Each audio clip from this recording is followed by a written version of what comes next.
We're joined in the media center with the current #1 qualifier, pro stock motorcycle driver Eddie Krawiec. He ran a time of 6.791 at 198.17 miles per hour. How does it feel to start the 2017 season with such early success? Well, you know, to come off the trailer and sort of set the pace like that, it's the first run of the year. So I look at it as it kind of sets your trend for the weekend. We tested early this week down a little further south from here in Bradenton Motorsports Park, and got to make a couple laps there, get our bikes dialed in, and you know, we knew we had fast Harleys. We just had to continue to work on setup, and same as right now, basically, is the name of the game. So it makes it a little tougher to get down the drag strip in air and conditions like this. So our main focus was come here, unload off the truck, get a solid run, get qualified, get in the show, and then start working after it. Big hype this weekend. I know I'm going to say it before anybody even asks me, but big hype this weekend with that 200-mile-an-hour barrier, and who knows? Might happen, might not.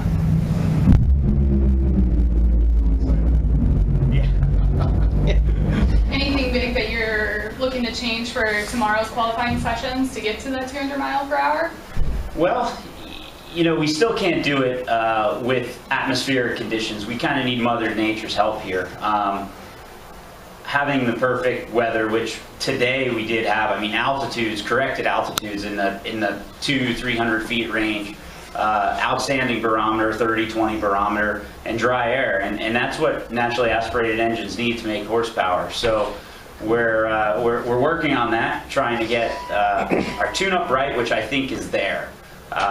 We just need that little bit of help, and today we had a headwind. Hopefully tomorrow we have a tailwind. I mean, that's what the weatherman's saying, but let me tell you something, weathermen are wrong a lot. So we could have a headwind tomorrow, who knows, but I'll take whatever we get. My goal ultimately this weekend is to come out of here with the Wally. Hopefully I'm holding a 200-mile-per-hour sign on one side and a Wally on the other. So if that happens, then it'll be an awesome weekend. But I'm going to do my best that I can to perform well. Eddie, was this simply roll out what you had last year and it all still works as perfectly as it did last year? It didn't work so perfectly at the last race. Otherwise, I would have been holding a championship trophy. You know, but yeah, you know, we had really fast motorcycles last year. Towards the end of the year, we found some power. We really couldn't get it to apply to the racetrack and showing our ET. So that was our focus, to be quite honest. Come out here. There's a lot of guys that come out with new equipment, different setups. So they're trying to catch up and find that setup. Unfortunately, you can't you know, you have to get time to apply all those changes to your engines or do whatever, and then, you know, go out and test. And when you're testing, you can't be at the shop working. So we kind of do things the other way, and we work towards our setup throughout the year, because then you have the opportunity to initiate those changes as you roll into it. So we're coming out with what we feel is our last year very strong package, and we just really need to work on chassis setup. That's been our weak part, on chassis and total, let's just say, dynamics of making that bike leave that starting line. So the track got really good that session. We went the opposite way. Track was a little on the greasy side the first session, went back the other way. We sort of softened up on our end. Track got really good that last session. So it's sometimes you're chasing yourself. You know, you gotta smack yourself in the head and say, hey, we know what we're doing here. Let's just get back on our routine, and that's what we're working on. Let me ask this just because I'm semi-stupid, okay?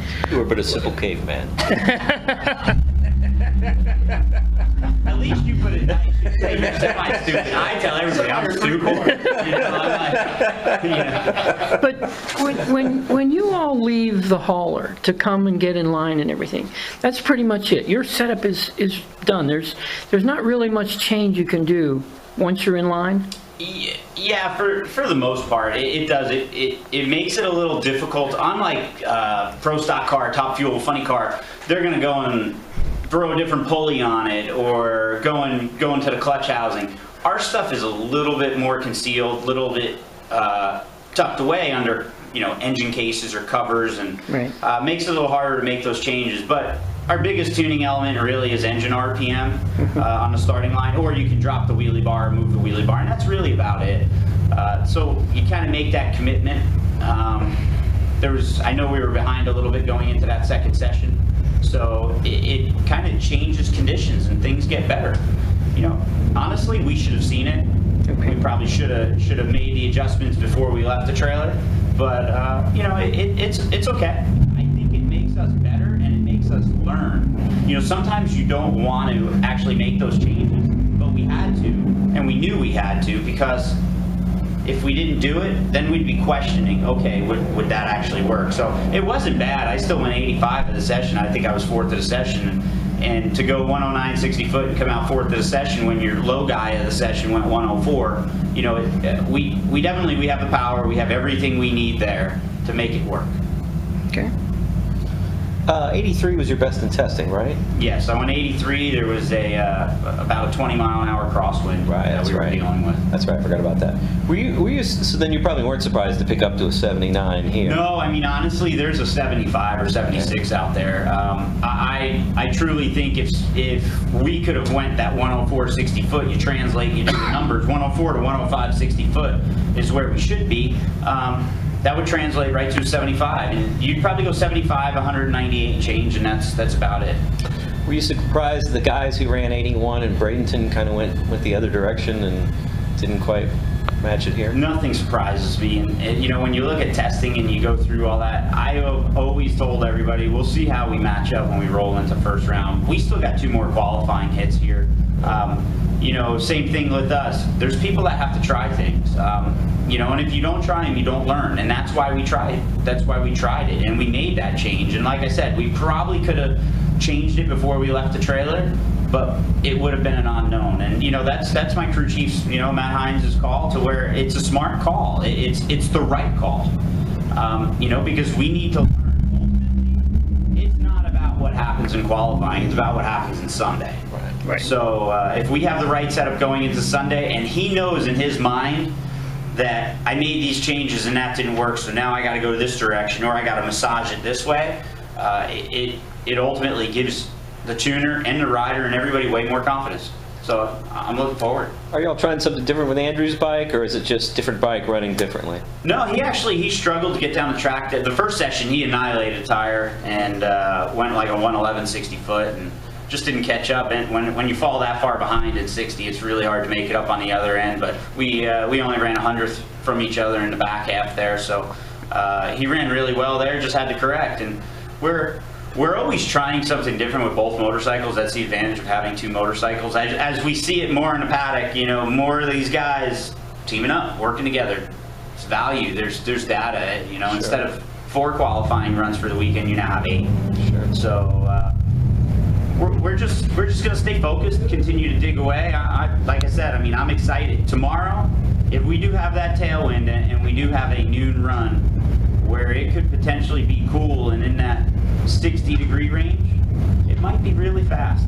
It almost sounded like you said nude run, which I don't want to see that, but there might be some people out there who do. We're having a nude run out in the pits, actually. Yeah. Tomorrow at 8 a.m. Anybody wants to come by? No. That might be scary. There might be a lot of people around here, you know, coming from the campground, running down, and I'm going to be like, oh, I'm in trouble now. One more quick question. How about the parity in the class? You've got the top 3 or 3 different brands. I'm not sure who's 4th. Yeah, when you look at a Buell, a Suzuki, and a Harley up front, you know, there is a Victory engine in the class now. You know, a couple of those guys are kind of struggling a little bit, but it is a new package. Right. So anytime you do roll out a new package, you can't expect instant success. It's not going to happen. But those guys are doing well. It's great. It's great for the class. I think pro stock motorcycle right now at the level it's at, there's 10 to 12 bikes at any given day, as much as I'd like to say 16 bikes that can win on Sunday. And when you have that, there's nothing better. So I think the winners here are the fans and everybody that's watching, because they're going to see great racing, and I think it's going to be that way all year. A little bit different angle, if you will. Were you watching? You should move over there then. Oh. From a competition standpoint, were you watching the runs prior to you, and did you see the one where the young lady spent a lot of time against the wall. Yeah. Honestly, number one, I'm confident in myself and my riding abilities. I